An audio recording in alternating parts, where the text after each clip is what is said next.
Good day, panelists. We are the third year college journalism students, and here our tracer study on journalism graduates of City of Malabon University, College of Arts and Sciences from batch 2019 to 2022.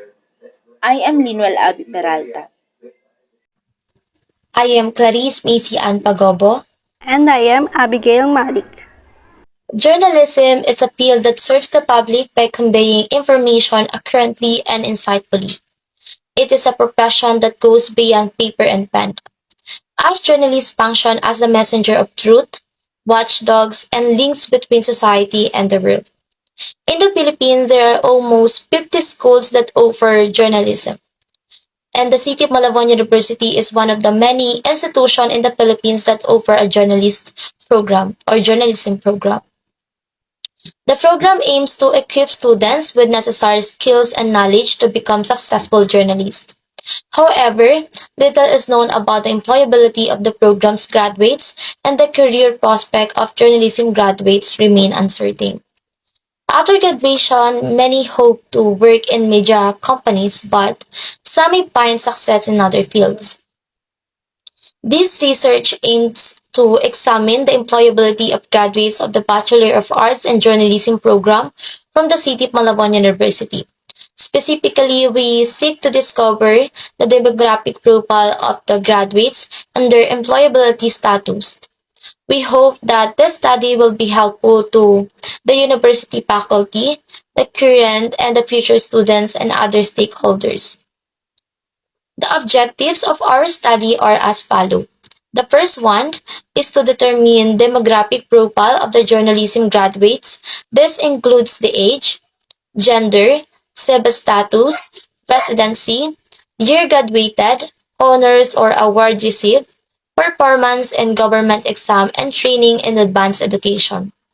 Second is to determine the employment status of journalism graduates of City of Malabon University. Third, to identify the factors that affecting the employability in terms of job searching methods, waiting time, and employment status. Fourth, to identify the factors affecting the unemployability in terms of education, job outsourcing, and job recession. And lastly, to assess the relevance of the journalism program to the graduates' careers. To guide our study, we develop a conceptual framework that draws on relevant literature and theories. Our theoretical foundation includes the alumni tracking development, human capital theory, which suggests that individual knowledge, skills, and abilities are essential in the labor market. We also consider the signaling theory, which emphasizes the importance of education, credential in job search and hiring. Significance of the study. This study is significant as it provides valuable insights into the employability and perception of journalism graduates from City of Malabon University. The findings of this study can be used to evaluate and improve the effectiveness of the journalism program at the university. Additionally, the study can serve as a guide for prospective students in making informed decisions about their education and career paths. Scope and delimitation. The scope of the study is limited to the recorded graduates of the Bachelor of Arts and Journalism program at City of Malabon University from 2019 to 2022. The study focuses on their demographic profile, employability, and unemployability. The data gathering methods include a survey questionnaire, which was distributed online, and tracer studies to gather employment and income data. The study's findings are only limited to the City of Malabon University and may not be generalized to other university or regions. The study is limited to the graduates of the Bachelor of Arts and Journalism program, which may not reflect the experiences and perception of graduates from other journalism programs or majors. And the study is limited to self-report or self-reported data from the survey questionnaires. The next chapter is methodology. This chapter discusses the approaches and strategies used in this study to address the problem mentioned in the prior chapter. It provides details on the data collection process used in the research study, as well as an explanation of the instrument that was used. A quantitative research methodology was employed for the study.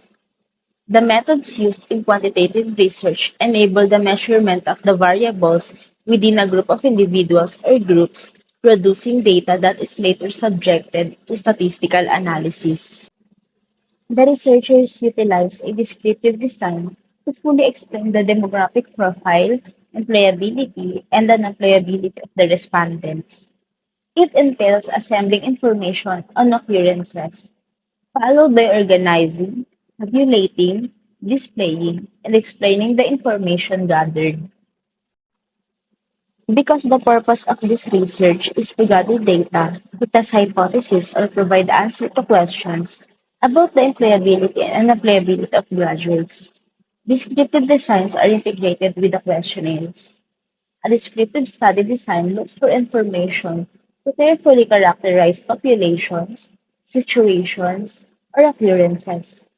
Instead of addressing the why of the research problem, it focuses more on helping to provide answers to the what, when, where, and how questions. Sample and sampling technique. A population is a complete set of things that are the focus of statistical research and that have at least one attribute in common.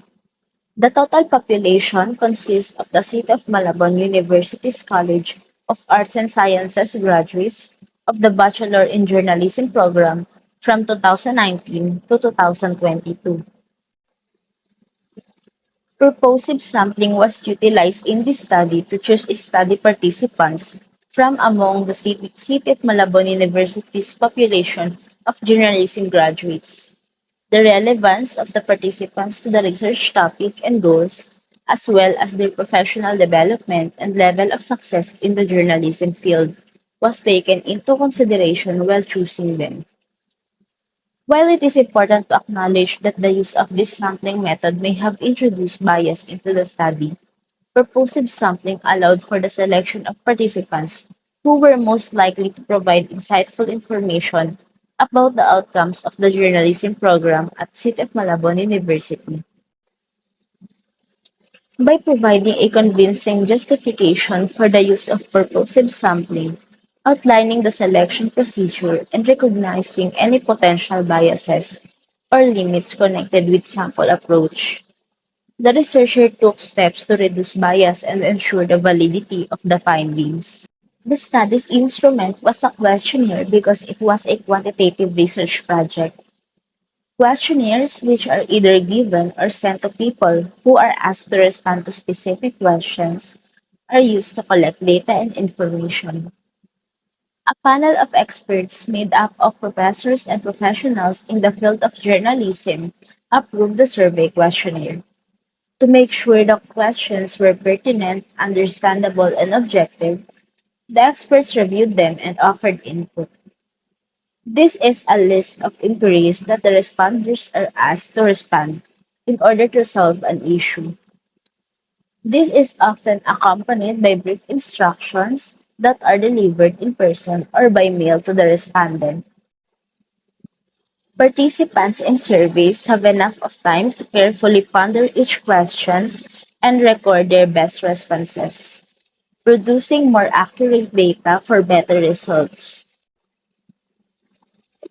The respondents' demographic information is discussed in the first section. These are the basic information about the respondent's identity, including their name, sex, age, civil status, residency, honors or awards that they have obtained, how they perform on government examinations, and their background in higher education. While the respondents' assessments of their employability are included in the second section, it includes the method by which they have been searching for employment, how long it takes, and their employment situation. The third section addresses the factors that influence respondents' perceptions of their employability. Education, job outsourcing, and job recessions are all included. According to Lawrence Michel of 2011, education is not the cure for high employment. The problem with unemployment isn't a lack of demand. Rather, it's a mismatch between employee skills and employer needs. In addition, according to Investopedia, those workers who lose those jobs go on to get better jobs in new industries or through better training and education. Additionally, the pandemic-induced economic downturn has left far too few job openings to accommodate those looking for work. This shortage affects all industries, not just the journalism sector, which is frequently criticized for having skills mismatch. The last part seeks to determine how this study can assist incoming college students in selecting their courses in consideration of their interests, job opportunities, and earning potential. These interests are the things that pique your desire and make you happy. According to Fredonia State University of New York, they are your entire set of preferences and they make up who you are. Exploring alternative interests or program is a great way to test out new interests. It is never too early to think about job options. According to National Teachers College of 2021, even if you are still determining which path to take, it's best if you already have some ideas regarding the opportunities that will open up for you after taking that course. You must take into account if there will still be a need for it in a 4 or 5 years. It will benefit your future growth. The starting salary for some major is higher than others, which may have long-term consequences. According to Salary Explorer of 2023, the highest paying college majors make between 76,300 and 264,000 pesos more in their lifetime than lowest paying ones. The questionnaire includes a Likert scale that can only be completed with a yes or no choice in order to ensure that the data is as accurate as possible. Some of the questions needed a written response, which the respondents had to write down on the designated spot. Data gathering and ethical considerations. The quantitative Google Forms questionnaires was used to collect the data, which was then forwarded to the study's target participants' messenger accounts. The distribution was made feasible by requesting the assistance of the City of Malabon University's registrar for simple access to the entire list of journalism graduates from the year 2019 to 2022. During the course of this study, ethical considerations were taken into account. Before participants answered the questions, informed consent was obtained from them. It was assured to the participants that all information would be kept private and used only for academic research. By avoiding questions that might be delicate or private in nature, the researchers also made sure that the study followed ethical guidelines. Both descriptive and inferential statistics were used to analyze the data gathered for this investigation. The demographic profile of the respondents, as well as the employability and unemployability rates of CMU journalism graduates, were presented using descriptive statistics such as frequency distribution and percentage. In order to display the findings in a clear and straightforward manner, tables and graphs were created from the statistical analysis results. These visual aids were utilized to show the data in a more understandable way, making it simple to analyze the findings. Let's proceed to the next discussion of presentation, interpretation, and analysis of data on how we conduct the results of this study. To conduct these results, we prepare questionnaires to collect the data of the target respondents through Google Form. First, we identify their demographic profile in terms of age, gender, civil status, residency, year graduated, honors, award, government examination, and training programs or OJT. First, the demographic profile of respondents. Age: 64.7% of the respondents are 20 to 25 years old, followed by 26 to 30 years old with 29.4%, followed by 31 to 35 years old with 3.9%, and last is the 2% from 36 years old and above. Next is gender. There are more female respondents, which is 60.8%, than male ones is 39.22%. Next is civil status. Most of the respondents are single with 88.2%, followed by 11.8% of married respondents. None of the respondents are widows. And next is residency. The majority of the respondents is 70.6% were residents of Malabon, while 2.9% were from Caloocan City. 5.9% were from Navotas, 3.9% were from Valenzuela, and 15.7% were from outside the Camanaba area. Year graduated. The study gathered responses from a total of 51 journalism graduates from City of Malabon University, who graduated from 2019 to 2022. The majority of the respondents is 56.86% graduated in 2019, while 11.76% graduated in 2020, and both of 15.69% graduated in 2021 and 2022. Next is the honors and awards of respondents. According to the 51 journalism graduates from City of Malabon University who participated in the study, 29 of them is the 56.9% found receive awards for their academic achievements of their other accomplishment, while 43.1% did not receive any award. Next is the government examination of the respondents who take that exam. 9 of the respondents that 17.6% of the 51 respondents found taking a government examination which is required for certain profession in the Philippines. Out of 9 respondents from City of Malabon University who took a government examination, the 6 respondents, 66.67%, reported passing the exam with a rating of 75% and above, while the 3 others, 33.33%, did not pass.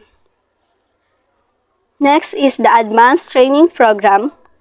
92.2% of the population or 47 graduates receive advanced training, whereas 44 respondents or 7.8% did not receive either advanced training program or on-the-job training.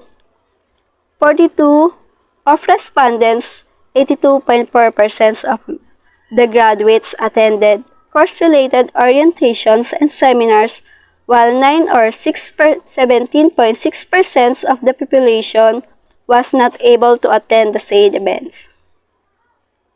The next topic in our research questionnaires are the factors affecting the employability in terms of job searching, waiting time, and employment status. Factor affecting employability as perceived by the respondents on job searching. The study found the most common job searching method used by the journalism graduates from City of Malabon University who participated in the tracer study was online, with 66.67%, the 34 of the respondents, of using this method, while 58.82%, the 31 of the respondents, used job fairs or as a job search method, and 50.98%, the 26, hired through recruitment. Next is the waiting time.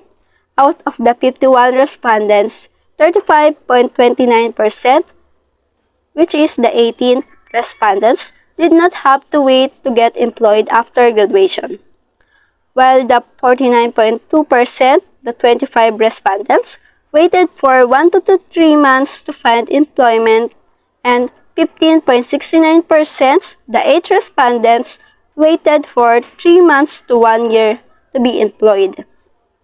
Next is the employment status. The study found that the 80.39%, which is the 41 respondents, were currently employed, while the 19.61%, the 10 respondents, were still unemployed.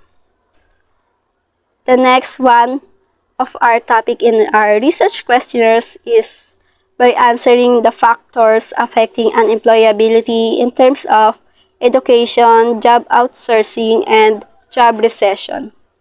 Factors affecting unemployability: education. Experience from advanced training are relevant and enough to find a job. The majority of respondents, 42 or 82.4%, true that their education and experience from the university in advanced training job or on-the-job training program were sufficient and enough to land a job. Next is the job outsourcing. If it's easy for a journalism graduates to find a job related to the course or that field, only 15 respondents, which is the 29.4%, claim it was easy for a journalism graduate to get a job that's related to the major or field, while the 36 respondents, which is the 70.6%, believe it was tough. Next is the job recession. If the pandemic affects your employment, 28 respondents or 54.9% indicate the pandemic had impacted their employment compared to the 23 respondents, which is the 45.1% who said it has not. And the last topic in our research questionnaire is, may this help upcoming college students to make their course selections in terms of interest, work opportunities, and earning potential. Helping to upcoming college students in making their course selections in terms of interest. Is a journalism course your first choice? Half of the respondents did not choose journalism as their first choice. However, 26 respondents, which is the 50.98% of the journalism graduates, believed that their passions and skills were relevant to job they were in. Next is the work opportunities. Is it easy for a journalism graduates to have a job after graduation? The study also found 78.4% of the journalism graduates believe that their passions and skills were relevant in their current job, while 23.5% believe that their passions and skills were not relevant. About half of the 52.9% of the respondents found it easy to get a job after graduation, while the other half found it difficult. In terms of earning potential, is journalism a high-earning job or not? Based on our study, the majority of the respondents, 68.63%, earned more than 15,000 pesos per month, followed by the salary amount of 10,000 pesos to 15,000 pesos, which is 13.73% or 7 respondents, and 9.80% or 5 respondents earned between 5,000 pesos to 10,000 pesos per month. Lastly, only a small percent, 7.84% or 4 respondents earned less than 5,000 pesos. Based on the results, it appears that the majority of the participants, 76.9%, do not consider journalism as a high-earning job, while only a minority, 23.1%, can do. Based on the results of the tracer study conducted on City of Malabon University journalism graduates, it was discovered that the majority of respondents were young single women who lived in Malabon. The study also discovered that a significant number of respondents attended orientations and seminars related to their courses, as well as obtained awards. While many graduates had to wait 1 to 3 months to find employment, online job searching was the most popular method. Over half of the respondents' employment was said to have suffered as a result of the pandemic. The study also found that the majority of respondents thought their education and experience from advanced training at the university or on-the-job training were enough to get a job. Only a small minority of respondents, though, believed that it would be simple for a journalism graduate to find employment in the field or a major they were studying. The majority of respondents, more than half, thought that their passion and skills from journalism were applicable to the jobs they currently hold. However, only half of the respondents said that journalism was their first choice. Although the vast majority of respondents made more than 15,000 per month, only a few of the participants thought journalism was a high-paying profession. Overall, the study offers insightful information about the variables affecting journalism graduates' employability in the Philippines, as well as the perception and practical experience of recent graduates in the employment field. These results can be used to guide incoming college students in choosing their courses and getting ready for their future employment in journalism. After the research process, these are some of the researchers' recommendations. First is for the university administration. Encourage graduates and students to take government exams. The study revealed that few respondents had taken the government exam, which is necessary for some jobs in the Philippines. It is advised that the university encourages more students to sit for this exam to improve their employability. Next, offer more advanced training opportunities. The study discovered that nearly all of the respondents who took part in the study received advanced training, which is good for their employability. It is advised that the institution keep giving students access to advanced training options so they can learn more about and develop skills that are applicable to their field. Third is provide career guidance and support. The study discovered that some respondents had difficulties getting a job after graduating. To assist students in navigating the job market and enhancing their employability, it is advised that the university offers career counseling and support services. Strengthen industry academic linkages. In order to increase the employability of graduates, the university can fortify its connection with businesses by setting up collaborations, internships, and job placement. Initiatives that would aid in bridging the gap between academic and business needs. Last is conduct further research. Further study must be implemented to identify the variables influencing employability across disciplines and universities. Even though the study offers insights into the employability of journalism graduates, this would contribute to a more thorough understanding of graduates' employability in the country as a whole. Next recommendation is for upcoming college students. When selecting a degree program, take into account interests, abilities, and career objectives. For current journalism students, to decide on their education, they should do research on the employment prospects and earning potential in their chosen field. Look for opportunities to obtain real world experience, improve their employability, and gain knowledge on the job. To maintain their competitiveness in the employment market, they should continuously improve their abilities and expertise through advanced training, seminars, and workshops. Recommendations for parents. Parents should encourage their kids to seek a degree that reflects their passion and interest, while also taking into account the field's prospects for employment and income. Parents should encourage their kids to research various job options and paths to employment connected to their chosen degree program. Last, help your children make educated decisions about their school and career by offering support and advice. Last recommendation is for future researchers.